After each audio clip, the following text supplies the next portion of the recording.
Hi friends, here I am with a new video which is continuation of the previous video, which is view encapsulation none explained. If you have not watched that video, please check the link in the description.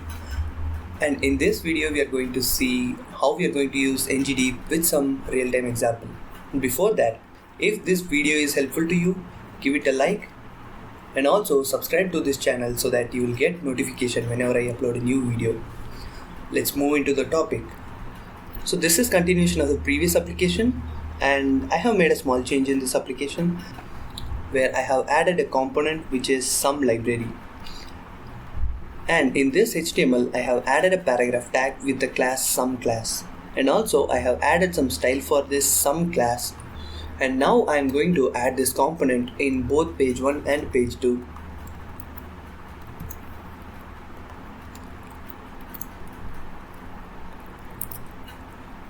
And in this output, if you see, page 1 works is in green color and our component is loaded here, and in page 2 works, it is in red color and our component is loaded here. Now in page 1 I want to overwrite some of the style in this custom component. So I'm going to write some style in page 1 component CSS. Here I am adding some class. And after adding this style, I'm saving and checking the output, but the style is not reflected here.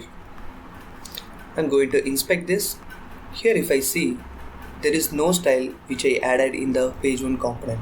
This is why, because in page 1 component, as I told you earlier, it's going to add a weird unique string to each of its HTML element and CSS. Let's see that here. This selector is going to select an element with the class some class and also which has this attribute. But if we inspect this component, it has C2 as the unique string. That is the reason that style is not applied here. And now I'm going to use view-encapsulation.None.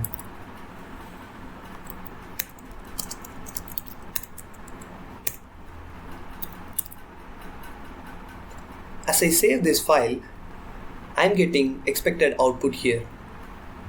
But there is one more problem. When I move to page 2, now the page 2 style is affected because the unique attribute from the component 1 is removed. So as I inspect this, I'll see that this style is coming from page 1 component and it's overriding because it doesn't have any attribute selected here. So to avoid this, we want something like only in that particular style we can remove the attribute. So that is the reason we are going to use ngDeep. Now I am removing this view-encapsulation.None, and here I am going to add ngDeep.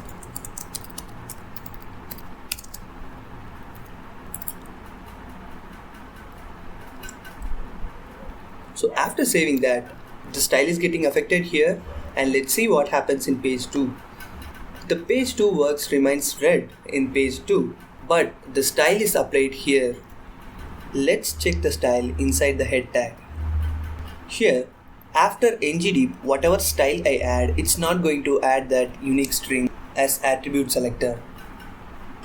This is the reason only this particular DOM is getting affected.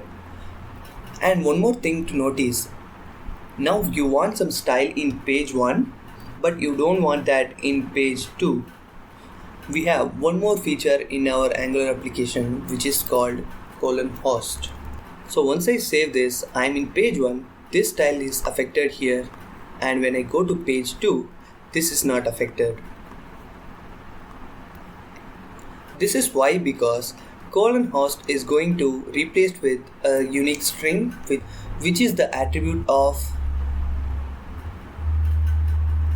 this app page 1, which means whichever comes under this particular component with this selector will get affected.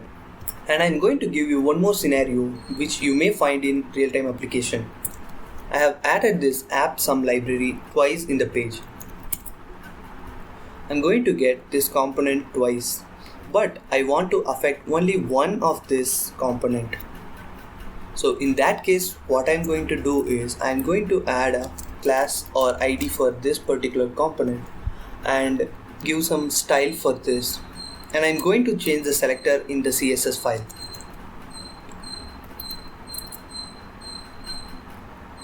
After changing, if you see, only one component which is getting affected and other custom component is not getting affected. And also check the page 2, and this also is not affected now. So we have achieved our solution here. And this is the way you can use ngDeep without affecting other styles. If this video is helpful, give it a like and share with your friends, and don't forget to subscribe to this channel so that whenever I upload a new video you will get a notification. Thank you.